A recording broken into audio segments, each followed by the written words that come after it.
Hello, everyone. I'll give you a second to get connected. Hello, and welcome to the Brooklyn Rail's 1331st New Social Environment. I'm Magley, a programs associate here at the Rail, and I have the pleasure and privilege of being your MC today for a conversation featuring Claudia Bitrán and Gaby Collins-Fernandez. And now I'll introduce today's guests and hosts. Claudia Bitrán is a painter, video artist, and educator whose work bridges painting, performance, and moving image. She reconstructs mass media and celebrity culture by hand, foregrounding labor and emotional nuance. Her decade-long shot-for-shot remake of Titanic exemplifies her DIY aesthetic and investment in repetition, spectacle, and community engagement. She holds an MFA from the Rhode Island School of Design, teaches at Pratt Institute and Lehman College, and is a Guggenheim Fellow. She lives and works in Brooklyn. And our host today, Gaby Collins-Fernandez, is an artist living and working in New York City. She holds degrees from Dartmouth College and the Yale School of Art. Her work has been shown in the US and internationally, including at Peter Freeman, the Birmingham Museum of Art in Alabama, and El Museo del Barrio. She's the founder and publisher of the annual magazine Precog and co-director of the artist-run art and music initiative Bomb Pop-Up. And with that, I will hand it over to Gaby to get us started. Hi, everybody. It's great to see you all here. And it's like a real pleasure to be in conversation with Claudia for a lot of reasons. First of all, because this show, which I am sure some of you have seen, and if not, I hope you will go see, is an incredibly funny, warm, rigorous, like unbelievably ambitious project comprising both the three-channel video Titanic, A Deep Emotion, which Claudia has spent over a decade making, a scene-for-scene remake of Titanic, as Magley mentioned, as well as all of a lot of documentation of the ephemera and process of making the film. Even when you go see the video, there's a lot about the film, which has to do with its own production. Um, but because the work is so kind of discursively unruly. We thought that maybe Claudia can introduce herself, say hello, and then before we get into talking about the show and the project, we'll see a couple of clips just so that everybody's on the same page about what we're talking about, what we're looking at, and kind of get a sense of Claudia's sensibility and why the project is so special. Hi, everyone. Thank you for coming. Thank you for being here. This is really exciting. I love talking to Gabby, and now it's the first time we do it publicly. Thank you, Magli, and thank you, Brooklyn Rail. So we will, yes, show a couple excerpts. The first one is a side-by-side comparison of James Cameron's Titanic and my remake. That will last a minute and a half, and then we have a 2-minute clip of a sequence of the sinking while playing Nearer My God to Thee, the violin part. So, and after that, we will start talking. Thank you for being here again.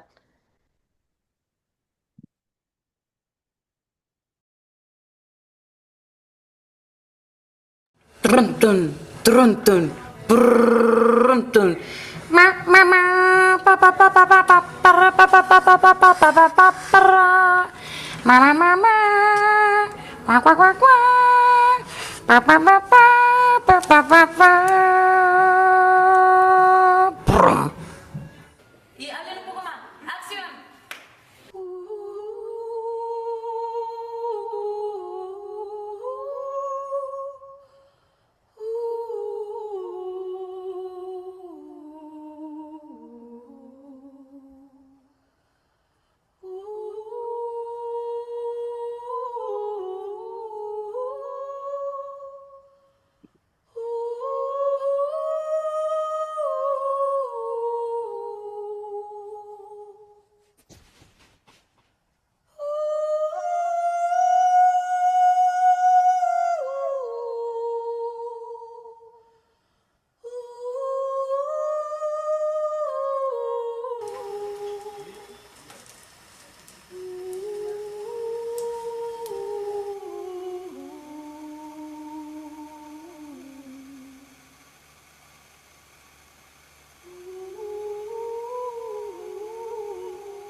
So now we'll see the sinking sequence to the nearer my God to thee. Give me 1 second. It's sending me to the first video. See if this works.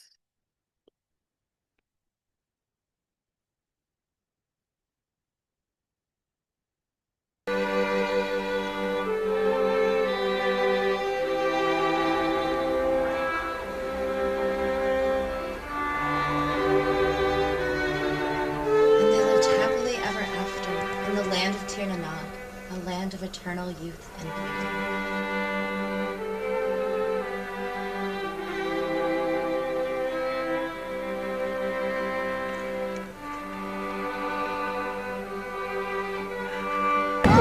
Boat is sinking. It's sinking. We're sinking.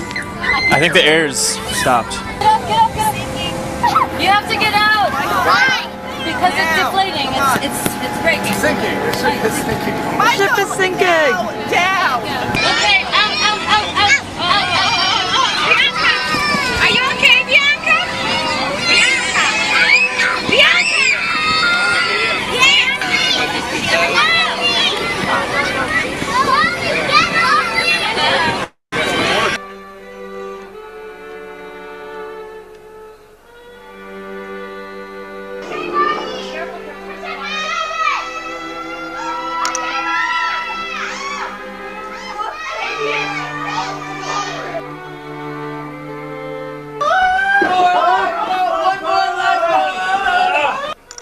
You know how cold it is in this water? Everybody's dead. Act like you're dead. I'm dead?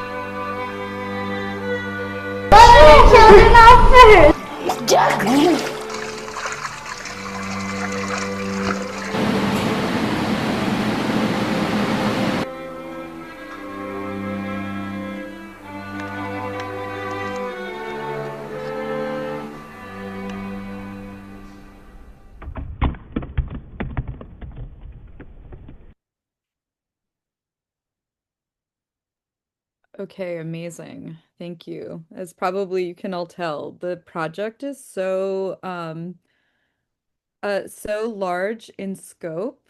This is sort of these are some install shots from the show, which is up now until the end of March, March 28th. But the show has so many different pieces, I think, and is able to hold together in part because Titanic is such a legible script. And like the movie Titanic, Claudia and I are roughly the same age. But for anybody who is a millennial and probably, like their families, their parents, was a kind of cultural phenomenon. And so, a global cultural phenomenon, it's worth mentioning as well that Claudia grew up in Chile and also spends a lot of time there. And so the movie is also a bilingual kind of reproduction of the film as well. But that because Titanic is so knowable and because it holds such a specific and like enormous place in the cultural imagination, it's almost like you're watching the movie at the same time, like the movie Titanic plays in the mind at the same time that you watch Claudia's reinterpretation of the film. So I think because of this, one place to start, in part because also at this point, her project itself has a pretty large mythology, right? It's like she's taking on the mythology of Titanic, the movie. But now Titanic, A Deep Emotion, Claudia's project has started to, and I think you've intentionally started to create the mythology around the project as a part of the mimesis and the reproduction of the film itself. I'm wondering if before we get into like all of the things there are to talk about with this project, if you could talk to us a little bit about its origin story, like how did this start? Like when did you get into this? And like what was the ambition from the beginning and what's helped you carry that through? Perfect. Yes, thanks, Gabby. I started working on this project, I think, when I first saw the movie at 10 years old in 1997. Not working on it per se, but I when I saw the film, it was really clear to me that this was something so impactful and so deep and like nothing like anything I had ever seen before. And I just kind of highlighted, and it always was part of my life. And I was comparing everything around me since I'm 10 years old. Everything that I see in the world, I compare it to the film. So I think there is when I like, that's just to explain the level of closeness to the material. And then when I moved to New York in 2013, I was working in a restaurant and I was thinking, how can I make a project without any money? And how can I make a project about something that I really, really love? And how can I make something without a studio and sort of adapt to anything I have around me? And then I started to write. Well, when the restaurant wasn't too busy, I was making a list of ingredients or rules for this project. And to respond to the question, it has to be something that I really know and really love. The answer was clear that it had to be Titanic because it was the thing that I had been thinking about every day since I saw it, and I knew the lines by heart. In fact, the I I kind of sing the movie to myself all day. It's on repeat in my mind. So I'll remake Titanic. And then I thought it would take a year. I just thought that if I made a scene per day, or if I made one scene after the other with recycled materials, I don't know, with toilet paper, it could potentially just become a film in a year. But then when I started doing it, when I entered Skowhegan School of Painting and Sculpture, I realized that people wanted to participate more than I had expected. And so I started to invent scenes and social situations, performances, group uh, playful instances where we could recreate the film, and that's what led to the project growing and growing. So it's been 12 years. Um, yeah, and then well, all of the scenes are filmed, but yeah, I still feel this necessity to continue remaking and re-editing.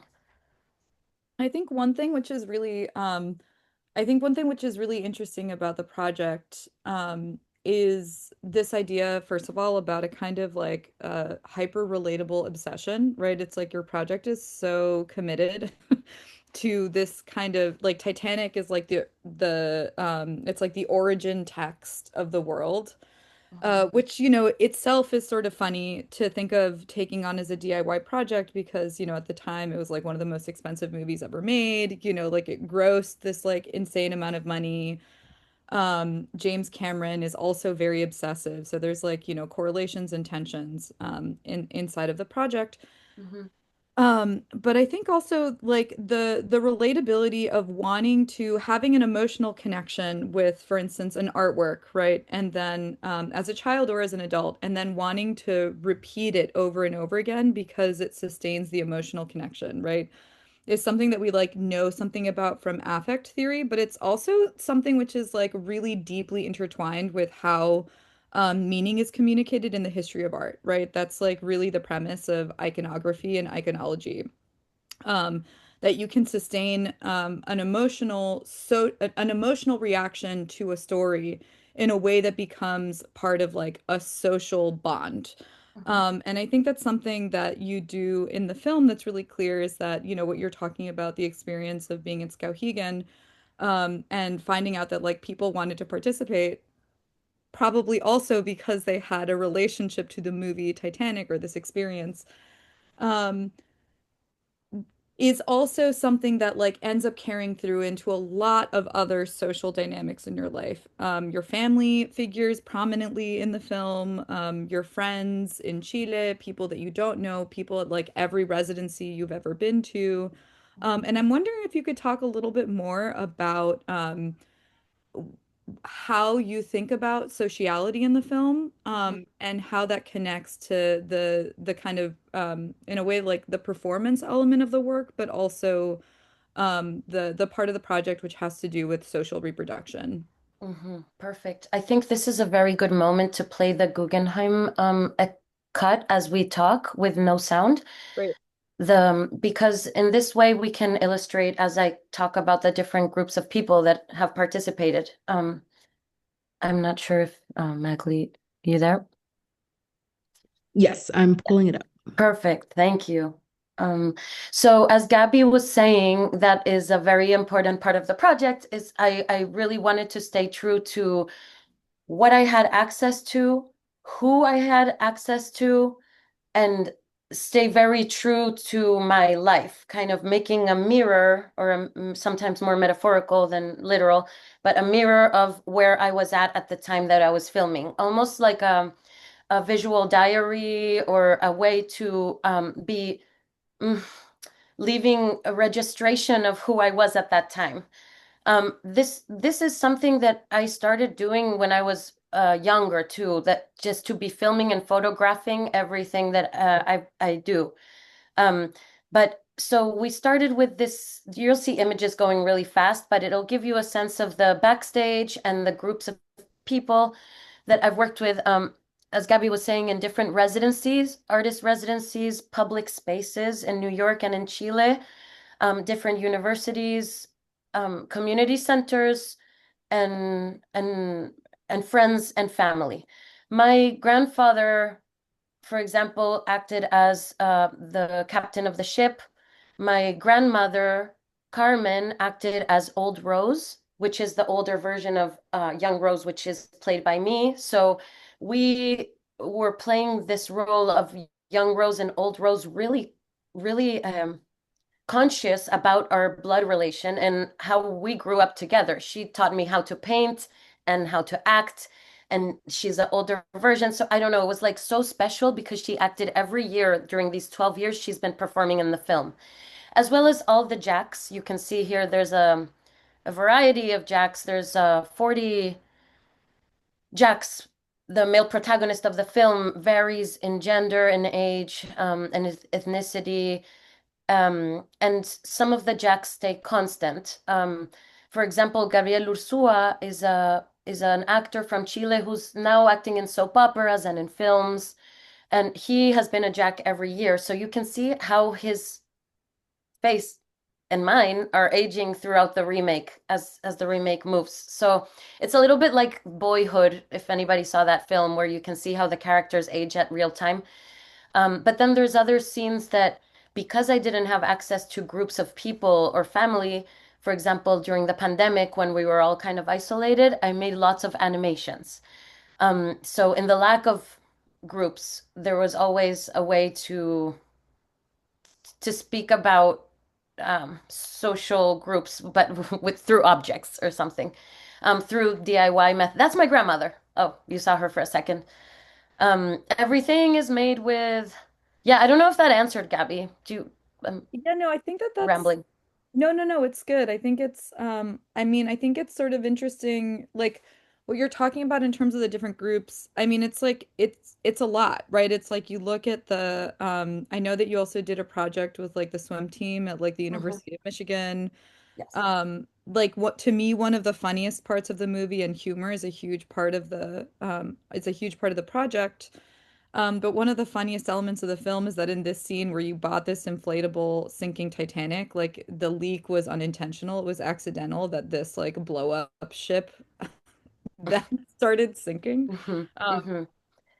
so it's like the idea that there's a lot of chance, there's a lot of accident, but that like the idea that there's a shared language that you're dealing with. A lot of the people in the who are in your movie don't have to learn the language of Titanic because it's so baked into popular culture. And then I think there are a lot of other operations that end up happening because of this sort of shared initial text, right? On the one hand, you get to like fan out, which is a pleasure, right? It's like you get to kind of be with other people who love the same thing you love. Or in the case of these old roses, they're like, I don't understand why people like this movie even, right? And I think bad taste is another thing that we can maybe talk about later. But I think on the other hand, there's also quite a lot of acculturation around art in your movie, right? It's like the little kids, you're doing like art workshops with them to make parts of the set, right? You're teaching, you're working with the swim team, but you're also teaching them something about like performance art and contemporary video art. And so I think I also wanted to know a little bit more about that, which is the function of the film, which is to build community around something that people already know they love together. And then this other part of the film, which is like maybe, or the project, which is a little bit sneakier, where you like the whole thing is an excuse to like teach people about contemporary painting practice or something like this. That's funny. I okay, so first, like maybe we start with the word you said, accidents. I think Uh-huh. that's I think where everything where the project doesn't is stops being literal and it starts offering things to me and to the people who are participating. I think when with the inflatable, when the inflatables the one of the motors broke and the air stopped going into the inflatable and the children started asphyxiating and we had to actually save them. That was a great example of an accident that I think taught us all in that moment or gave us all the experience of sharing terror through a ridiculous translation of an actual disaster. Mhm. Like, who on earth would have designed an inflatable slide?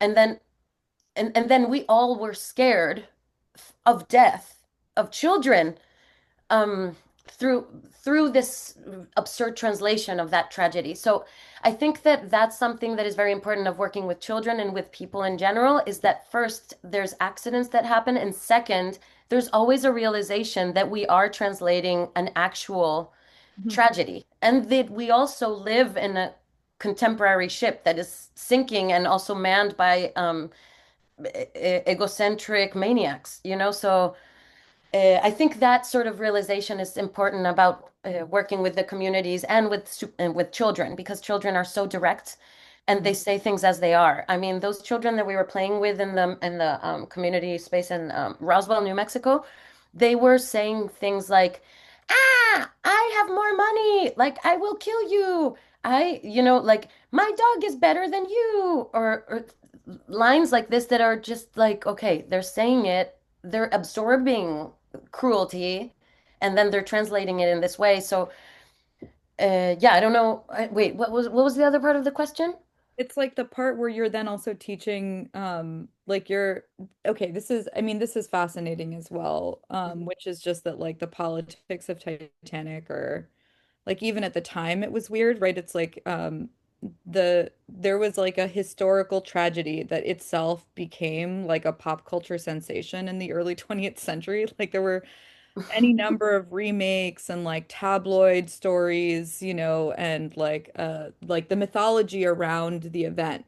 Mhm, It became famous, right? And I think in part because it touched on a lot of these like the element of tragedy, the class distinction, like the technological ambition and failure, right? This idea of like the line between whether someone is a megalomaniac narcissist or a genius, right? These turn out to be actually quite contemporary questions for us, right? mhm, And mhm, um, I think there's certainly watching your movie now and like thinking about like the fact that this tragedy primarily affected migrants coming to New mhm, York, bears a lot of um is a sort of unfortunate, it's timely in a way that I wish weren't so, given everything that's going on with ICE violence and the mhm, persecution of migrants right now in this country. But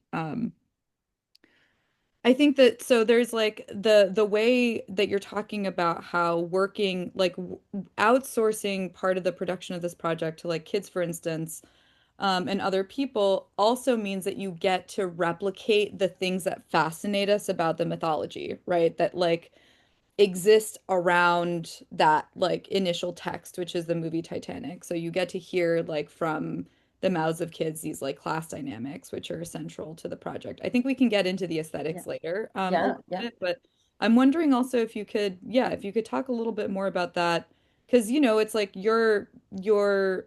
you also this movie, I guess we've talked about it a little bit, but this movie is also really made in a lot of different places, but also tracks um like tracks your movement from Chile to the States, your arrival in New York, there's a kind of parallel arc that Mhm. happens between Rose in the movie and Claudia in real life. Yeah, all those points so important. I wish this I love talking to you, Gabby. I think like the ship was Titanic was originally coming to New York.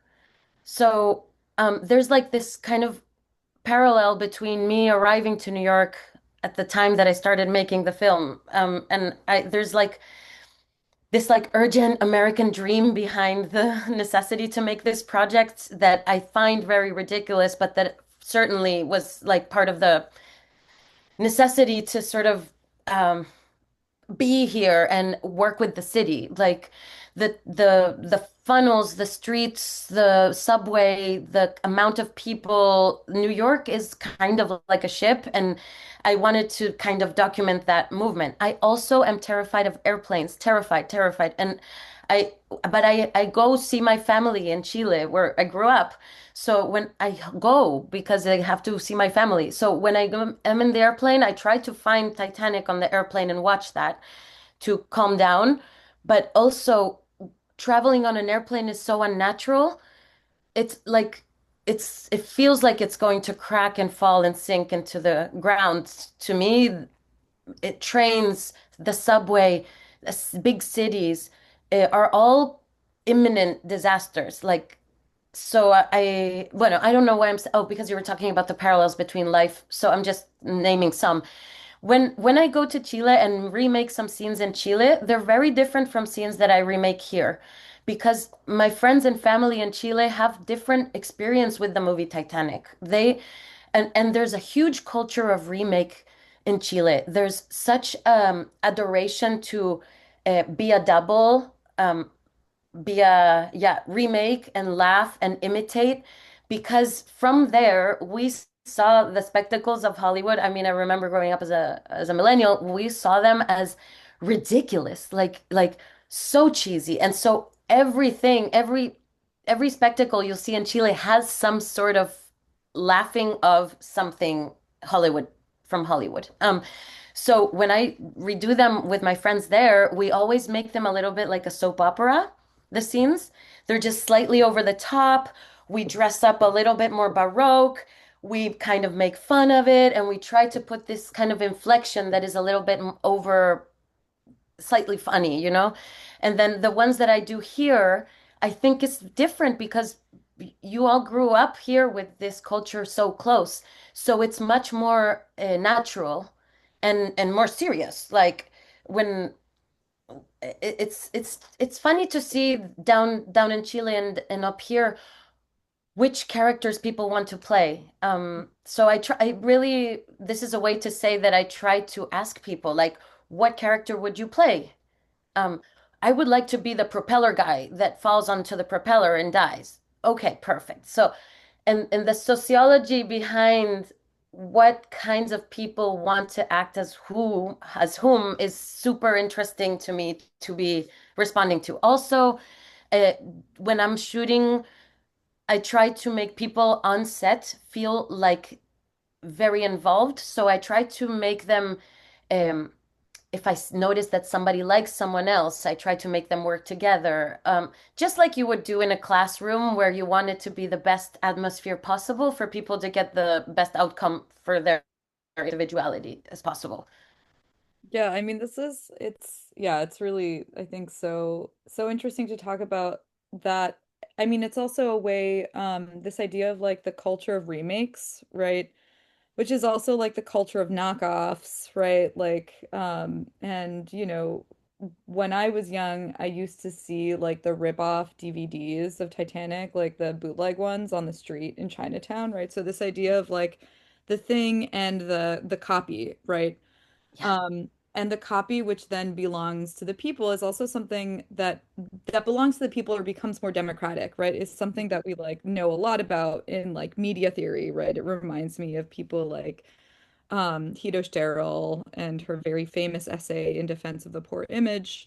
Mhm. but it's also like very alive in internet, like an internet fandom culture now, right? It's like everything is just remakes. It's Mhm, um like fan literature and also like reinterpretations of popular culture, like as sock puppets, like as, um as viral videos in public, right? Like this idea of it's almost like movie karaoke. And I know that you're also a big fan of karaoke, but this idea of like restaging, not quite the not as like not quite a seamless reinterpretation, but the idea of restaging is also very, very rooted in our mhm, popular conception of how we circulate images and meaning.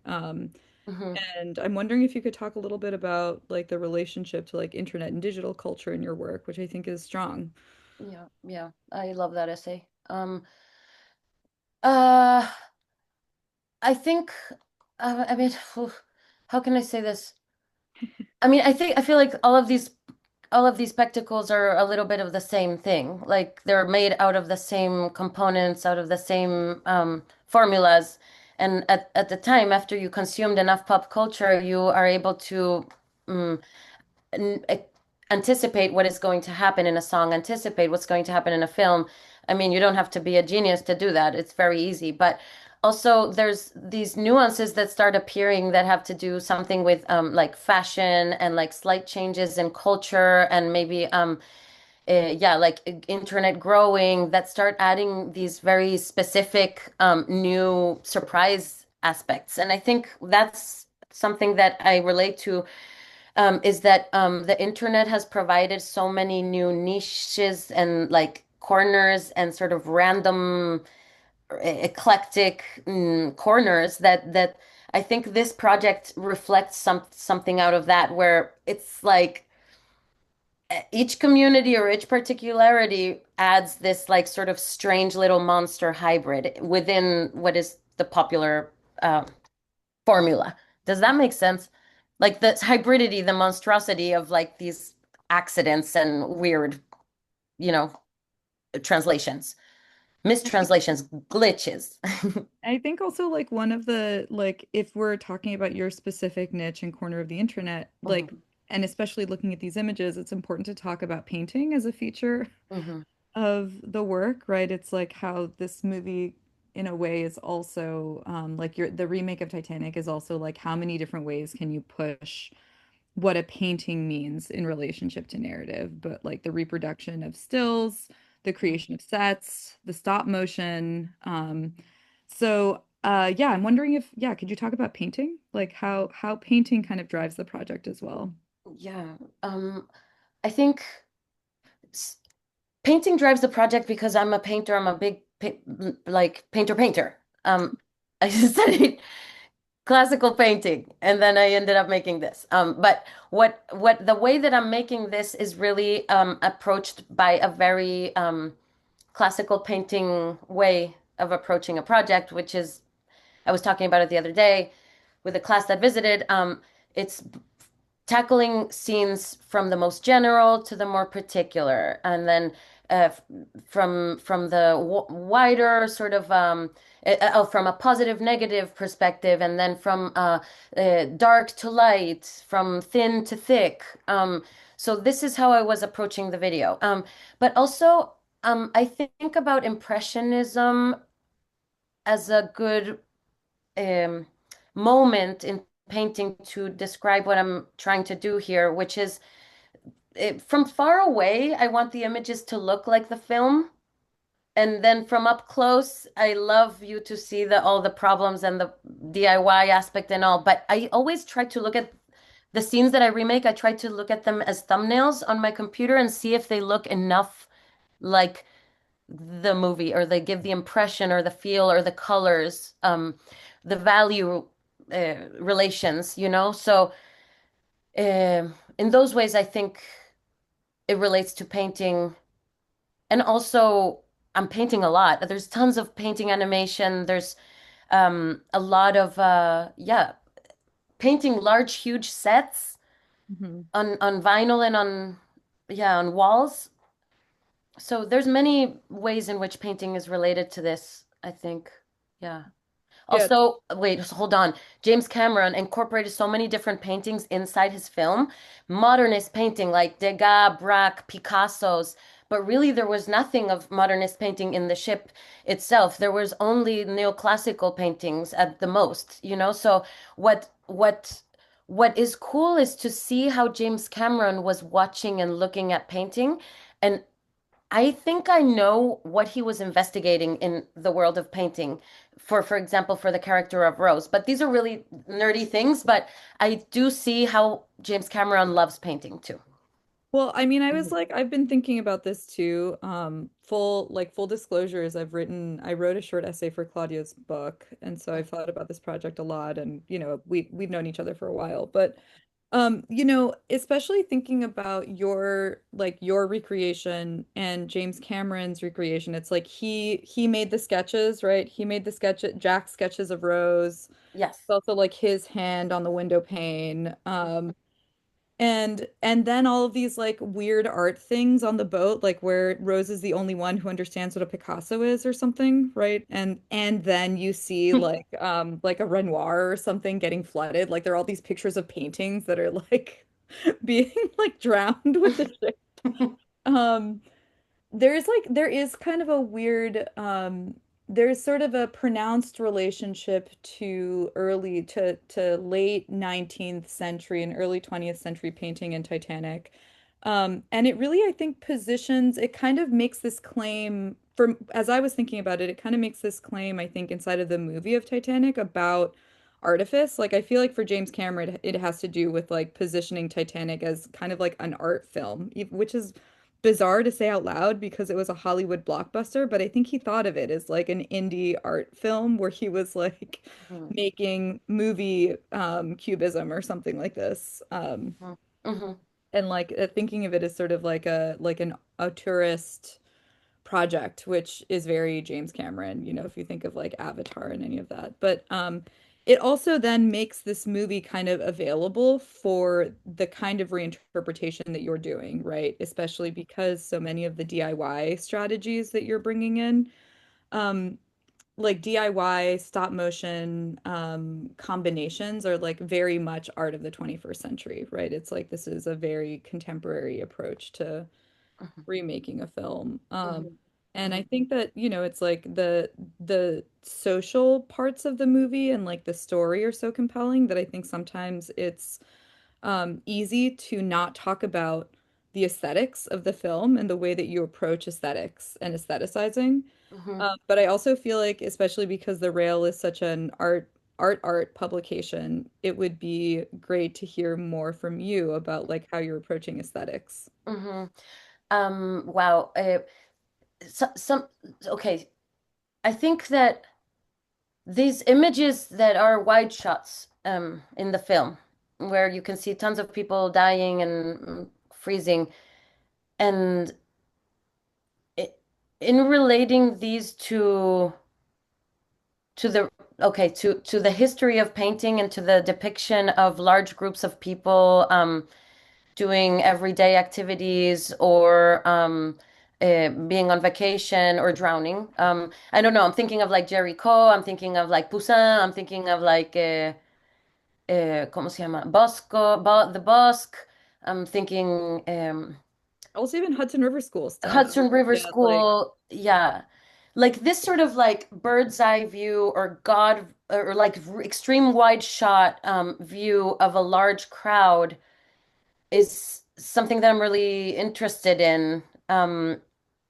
Just to continue answering the question of painting and then sort of relating that to the aesthetics of it. I think in terms of the remake, looking at it from afar, it has all of these little tiny parts inside and sort of tackling each one of those scenes individually and giving each one of the scenes a particular characterization is part of that approach to the image that I'm doing, like seeing it from afar and then going up close and working on the detail. Seeing it from afar and like, like that.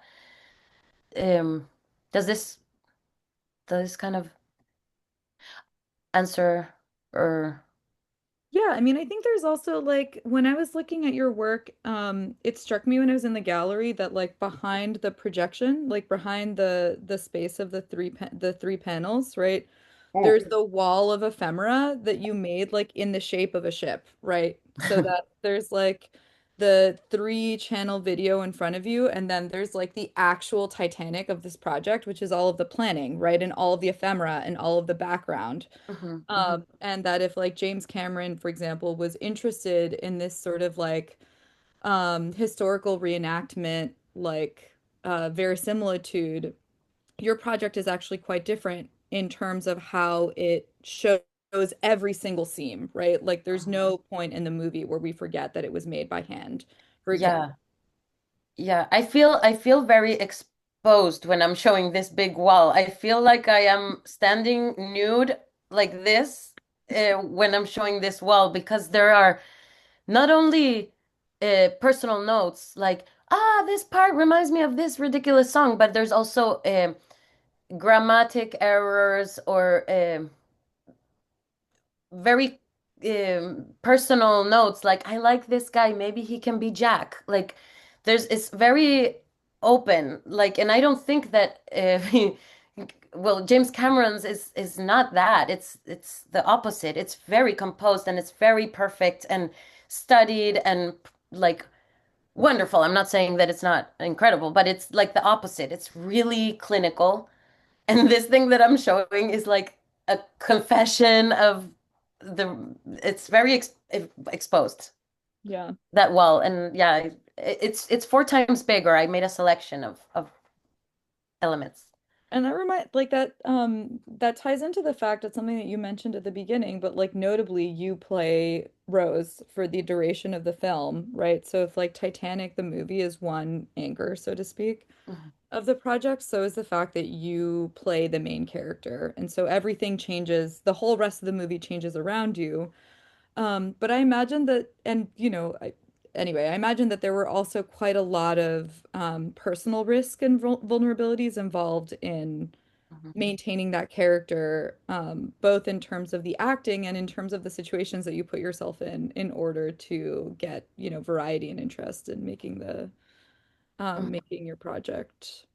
Yes, it being Rose, um, perhaps we can play the clip of Hmm. the action clip to speak about this. Hmm. Because Rose is very strong character from elite character coming from the elite who wants to shake off her privilege and relate to the real world and be a modern woman, liking modernist paintings in the time where they weren't popular and and fall in love with true love and not through interest and uh, fight for justice and so I think that I've adopted many of her personality traits and tried to see how they apply to myself. For example, we studied art at a very nice art school. We are here talking on the Brooklyn Rail. We are privileged women, uh, here making art in a gallery, and I feel like in many ways I am Rose in this very oh my God, I'm embarrassed to say this, but I'm gonna say it. Like in a very elite place, and then trying to make art about something that isn't necessarily a topic to be considered worthy of making art of. It's a topic that is very third class or poor taste, thinking about that text by Carl Wilson. Like it's it's like low model, low, not worth elite thought. So in a way, I feel like this movie was my Jack, Hmm. and I was the Rose trying to be with Jack.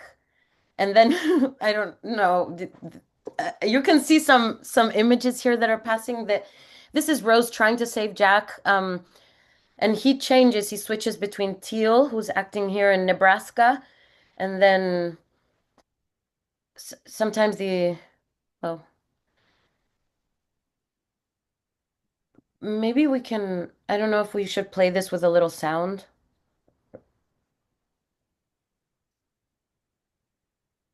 because this part is like action, scary Rose going alone doing the project. So I feel like it illustrates better than talking over.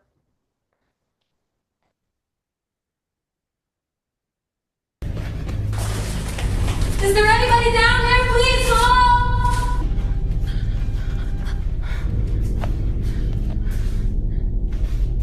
Can anybody hear me, please? Hello? Hello? Oh, thank God. Sir, there's a man down here. Wait! Hello?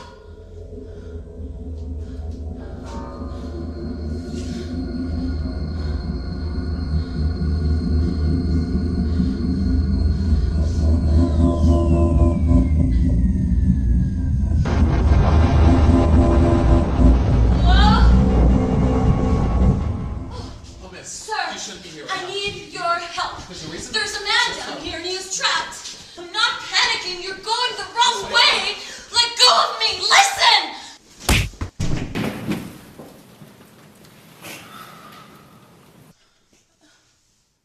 The hell with you.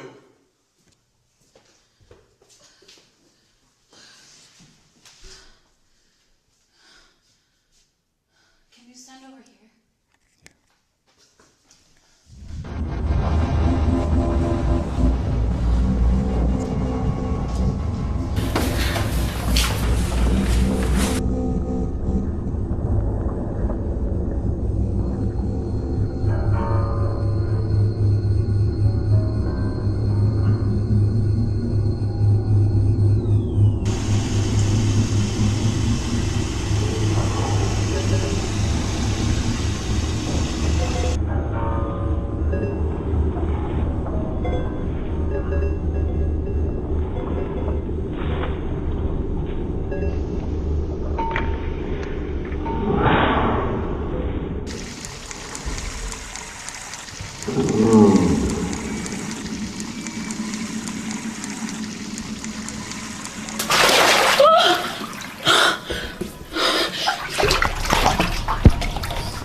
Okay, I feel like that's give a good example of Will this work?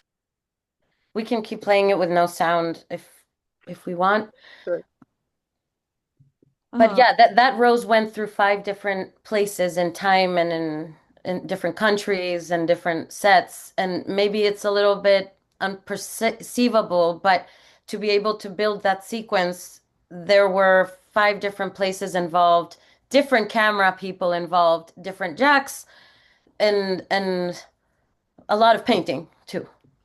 Hmm. Yeah, I mean it's great to see, especially after having talked so much about it, because like it I think it kind of illustrates a lot of the things that we've been talking about as well, and also how committed you have to be to like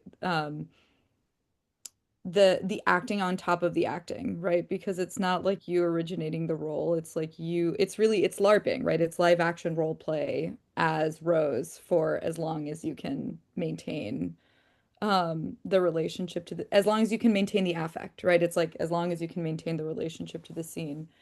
I know we have about 10 minutes before we open it up for questions. So if anybody has questions they want to ask, feel free to drop them in the chat. But I do want to talk about this question about like class and bad taste. Um, the Carl Wilson book that Claudia was talking about is the 33 and a half book called about that Carl Wilson wrote about the Celine Dion album Let's Talk About Love, featuring the famous Titanic song, um, which is called A Journey to the End of Taste, where one of the most compelling parts about that book, which I think we both love, we've talked about, which has to do with how like thinking about high and low taste, denies the relationship that like low taste in quotes, right, has with how like a magnitude, like the multitude of people who love things, right? So in a certain way, like saying that something is not elite or that something isn't like right for art also means denying like the affective connection of millions and millions and millions of people literally around the planet toward these aesthetic markers and these cultural markers. And so, yeah, I think it would be nice to hear more about your relationship to taste, because there's actually quite a lot in this movie, which is funny, which is campy, which is kitschy. And then also a little bit more about just taking on something with the idea of doing something in bad taste for the sake of good taste almost. Uh-huh. I think that one can't deny what one loves and how one likes. Um, I think that there's a lot of well, we teach. You teach, I teach, and there's in school, in art school, and also in a fine arts context, I always felt a little awkward or um, like not fitting. Um, and it wasn't just a feeling. I was told several times, what you're making is not art. What are you doing? Like, you should read this, or you better blah blah, or like being prescribed these very um far readings from what I was interested in. And in many places, when I started this project, many people for the first 2 years or three first years told me and warned me that this wasn't going to be shown, that why I was doing this, that it was kind of ridiculous, that and so I think my relation to taste is one that I have had to build with a lot of confidence and trying to build a self-esteem around my taste, because it has, within the context that I circulate, or half of the context I circulate, it's looked as um, poor taste. But not anymore, because now I've proven by endurance that this is worth it, and that it did come together in a whatever. I don't know. I also was very fueled by revenge with this project because of these comments, or like people saying that this kind of spectacle, or that Britney Spears was crazy, or that Titanic was stupid or for women, or things, comments like this that you grow up listening to, like especially that women are crazy. But I think a lot of this project is fueled by a sort of rage and mm, wanting to show that it can work, that that having that one can be surprised by a simple idea like over and over. I mean, there's something really funny about like the idea that you had to make a movie, like you had to that this whole movie is also just like, how does Rose get a life? You know what I mean? Like all of the different obstacles that you would have to go through as like a woman in the early a rich woman in the early 20th century to be able to make like three of your own decisions. Um, Yeah, yeah, but uh-huh. yeah, I think that there's I wanted to ask you, sort of following up with that just a little bit, because one of other Claudia's other projects is another sustained project on Britney Spears, both as a public persona and also in terms of like the reproduction of media and culture. Yeah, if you could talk a little bit about music, kind of like ending on sound and music in the film. And how you approach, because obviously also My Heart Will Go On like is as or more famous than the movie. Mhm. And it's also, it's in keeping with this idea that we've been talking about like affect and the sustainment of a feeling. Because I think My Heart Will Go On is still like one of the most popular songs of all time globally, right? It's just a song that's captured both a popular imagination and like in a very earnest way, in a non-kitsch way, um, is a song that holds that people love very, very earnestly, that like really represents their emotions. And so, yeah, could you talk a little bit about music, your choices of music, and maybe the relationship to like the earnestness in the project? Mm-hmm. I think a good way to talk about music in this project is by referring to karaoke. The the desire to, or the ability to be able to let go of reality and project oneself into a spectacle, I think is what is in common between karaoke experience and the remake experience for this film, at least. Um, so I think to me, I mean, I was trained singer. I trained for being a singer, and then I couldn't because it was too earnest. So I preferred to become an artist, which was more of obscure. But I think that, yeah, romantic songs, romantic duets, in Spanish, especially, which was the music ends with a romantic duet in Spanish that is the most popular song in South America.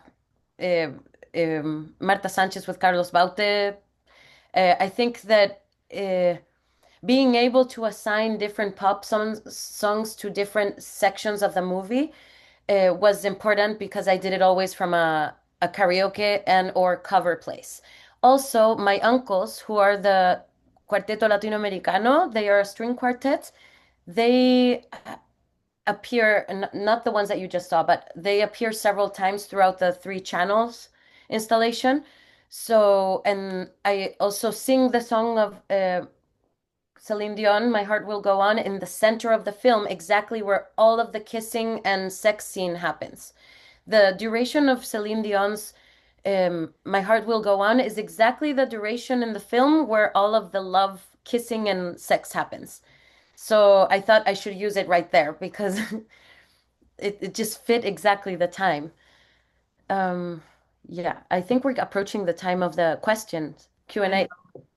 I think it's so funny. It's so interesting to talk with you about the project, because like it's really like there's really just so many parts to it that, like, as y'all can hear, like we had a kind of we tried to cover a lot of ground. It's very scattered, and we also didn't even touch on some parts of it. And I think it's sort of a testament to both the duration of the work that you've put in, as well as like the kind of generosity of the project, the way that generosity is baked into your project, both in terms of how people can connect with the subject matter, and also how you've like included people and various communities that you're a part of at every stage of its development and execution.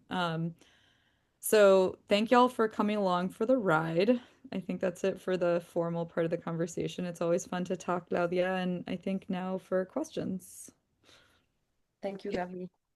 Thank you both so much for such a wonderful conversation. To our audience members, if you have a question for Claudia, feel free to submit it in the link in the chat and we will turn to you next. We have a couple of questions lined up. The first question is, how do you approach translating the installation to different gallery spaces or museum spaces? Does scaling the installation down ever present anything new for you? Mm-hmm. I've shown this project 5 or 6 times in different institutions, and this is the sixth time in the Christian Tierney Gallery in New York. First time in New York.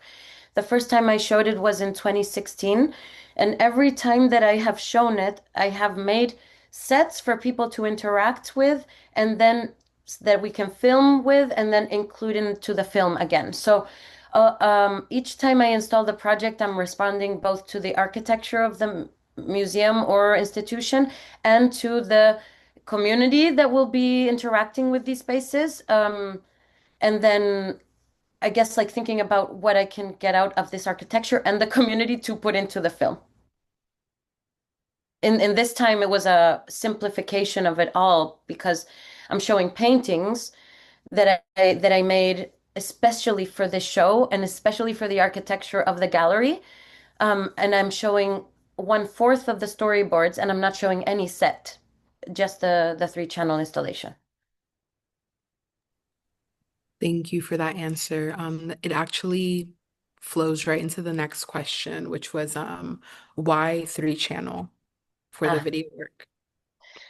The three channel idea came really early in the project, when I realized, because when I started filming the shot for shot remake, I always was filming it, but also I always had another camera filming from another angle.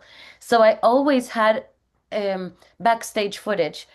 And so year one, year two, I thought this could be a three channel installation, because not only because I have all this backstage footage, but also because I have remade the same scene multiple times in different ways with different communities. So the three channel offered me a way to be commenting on the scene and to be contextualizing, jumping in time. And when you're at the gallery, you can feel that sort of the jumps in time and the commentary, and the backstage and the DIY quality very fluidly.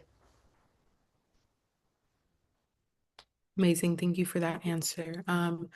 There's another question from Luella in the audience who wants to know um, whether you identified specific passengers from different classes and how they've dealt with the tragedy during your research. Yes. If so, it's a great question.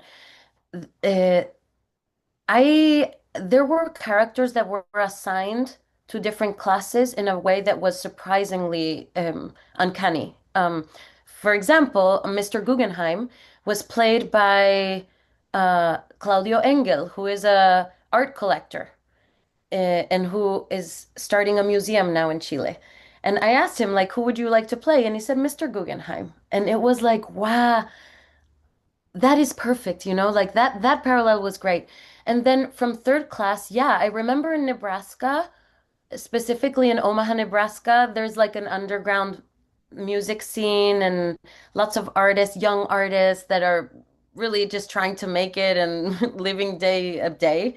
And I made very good friends with this group, and they all wanted to be part of the third class, and they specifically requested to be the third class people trying to get out of the staircase where they are not allowed to get onto the third class, to the first class deck. So that was also a mirror and responding to a petition. Um, I mean, those are two clear examples. What other example? Um, yeah, my entire family, my little cousin who's 10 years old played the Jack that was dying at the end. So having a Jack that was a child, 10 years old, freezing to death, to me was a way to comment on a more motherly relation that Rose had with Jack, and also to try to attempt very deep emotions, but with low budget. So, and also my little cousin was such a good actor. So it was like, okay, what do I have around me? A little boy. Okay, let's have him be the little boy. And then that gave this beautiful new meaning to the character of Jack. Those are three examples. To this is just like a kind of random factoid that ended up coming up too, is that like there are, I think maybe there is a part of the question where you're asking about like actual passengers in the Titanic and various parts of historical fiction. Oh, oh. And I think like it's actually it's this is maybe to Claudia's point earlier too. I mean, there's like a lot of different global institutes that like study and track some of the Titanic people now, like the victims of the Titanic. Mhm. One thing which is interesting is that like the pop culture phenomenon seems specifically American, right? That like this is part of the Americana of it all, including I think Claudia's criticism, like the kind of critical elements that are kind of embedded inside of the movie. Mhm. That like from almost like immediately it became this like pop culture thing in the States. In Ireland, I think there's a museum that just opened like a couple of years ago from the town where a lot of the immigrants were that came on the boat who died. But for a long time, for like a century, they didn't even want to claim it. Like they were like, why would we want to like, why would we want to celebrate this like tragic event that happened that had to do with like Mhm. also like different political issues in Ireland, like in terms of why they were leaving and like what was going on, like internally politically there. Mm. So there's a lot of different databases, but it's sort of it's worth noting as well that like there's a kind of cultural anthropology to the phenomenon and who tracks what and why as well. The closest person that I met to the Titanic is P.H. Nargeolet, who is the explorer who unfortunately imploded in the submarine in 2023. I met P.H. Nargeolet at one of the Titanic artifacts exhibitions where I filmed, and he saw my remake at the time and shared with me lots of fun facts about the Titanic, and then we stayed in touch via correspondence. And this, I don't know if this answers the question in any way, but it does.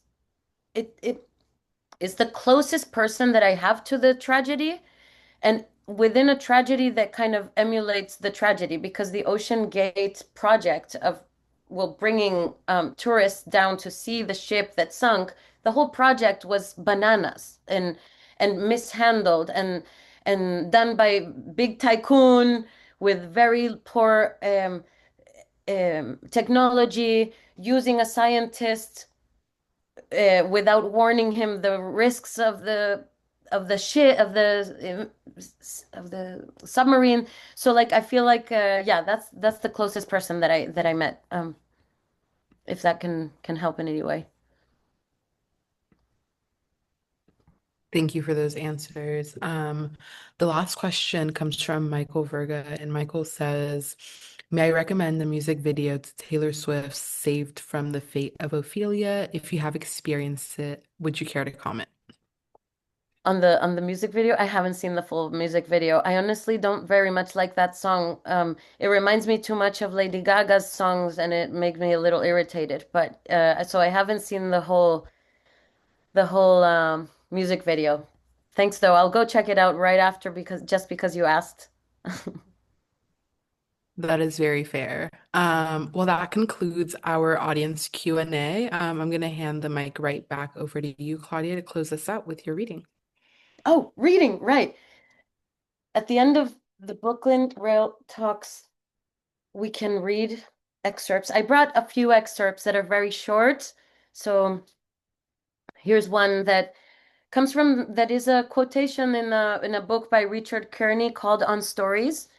And he's talking about novelist Arundhati Roy, who says, "The great stories are the ones you have heard and want to hear again, the ones you can enter anywhere and inhabit comfortably. They don't deceive you with thrills and trick endings. They don't surprise you with the unforeseen. They are as familiar as the house you live in, or the smell of your lover's skin. You know how they end, yet you listen as though you don't. In the way that although you know that one day you will die, you live as though you won't. In the great stories, you know who lives, who dies, who finds love, who doesn't. And yet you want to know again. That is their mystery and their magic." That's one quote. It's another quote. I brought a quote by David Lynch.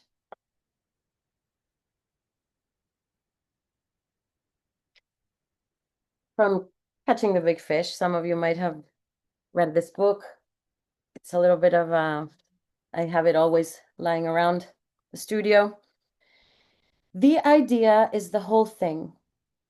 If you stay true to the idea, it tells you everything you need to know, really. You just keep working to make it look like the idea looked, feel like it felt, sound like it sounded, and be the way it was. And it's weird, because when you veer off, you sort of know it. You know when you're doing something that is not correct because it feels incorrect. It says, no, no, this isn't like the idea said it was. And when you're getting into the correct way, it feels correct. It's an intuition. You think your way through. You start one place, and as you go, it gets more and more finely tuned. But all along is the idea talking. At some point, it feels correct to you, and you hope that it feels somewhat correct to others." Beautiful. Okay. I have one last short quote. This one is by Zizek in his book Event. Oh, do you see it?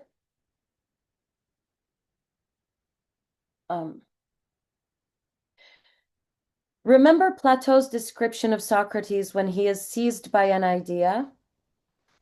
It is as if Socrates is the victim of a hysterical seizure, standing frozen in the spot for hours, oblivious to reality around him. Is Plato not describing here an event by excellence? A sudden traumatic encounter with another? A sudden traumatic encounter with another, suprasensible dimension, which strikes us like lightning and shatters our entire life. For Plato, the first and most elementary form of such an encounter is the experience of love. And it is no wonder that, in his dialogue, Phaedrus, he compares love to madness, to being possessed.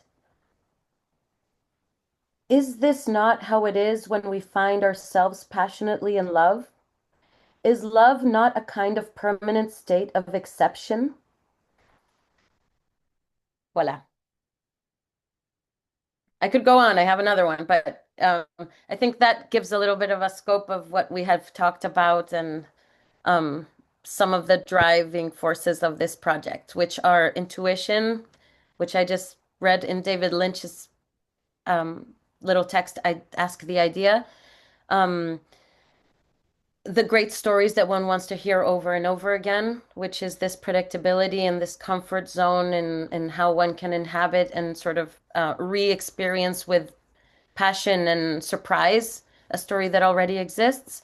And then finally, this in this book, Event by Zizek, I love how he talks about the event in terms of an iceberg, in terms of love, in terms of a break in a story. And I think that for me, what happened when I watched this movie, it was such an event that I felt like I was in love and I couldn't never ever break away from that. That changed my life forever. So yeah, those are my quotes. Thank you so much, Claudia. That was the perfect way to close us off. And thank you, Gabby. Thank you to Mauricio from Kristen Tierney Gallery for their support in preparing for today's event. We'd also like to thank Tiger Foundation for sponsoring our NSC program and making these weekday conversations possible, and for their support of our growing archive, which you can view on the Rail's YouTube channel. The Rail has been free and independent for 25 years. A donation directly supports the writers, production staff, and operations. Support our work through the link in the chat. And if you're free, join us tomorrow at 1 p.m. for a conversation with Akshay Kumar Arai, Satabdi Mishra, Biswamet Dwibedi, and Cole Swenson on the story and work of Walking Book Fair, an independent women-led bookstore based in Bhubaneswar in India. And as is a real tradition, you can now all unmute and say hello and goodbye as you leave. Thank you all so much. Bye. Thank you so much, Gabby and Claudia. Bye. So much. Thank you. Oh, let's take a group photo. Thank you, Let's take a group Magically. photo. Group photo. Thank you. Thanks, Bye. Thank you. Congratulations, Claudia. Thanks, you. everyone. Go Bye. see the show, you guys. Go see the show. Yes. Please. Yes. Tonight at Again and 6:30 again. p.m. there's a book launch at Kristen Tierney Gallery. Join us. Oh, yes. Definitely take note. Thank you. Thank Bye, you. everyone. Congratulations, Claudia.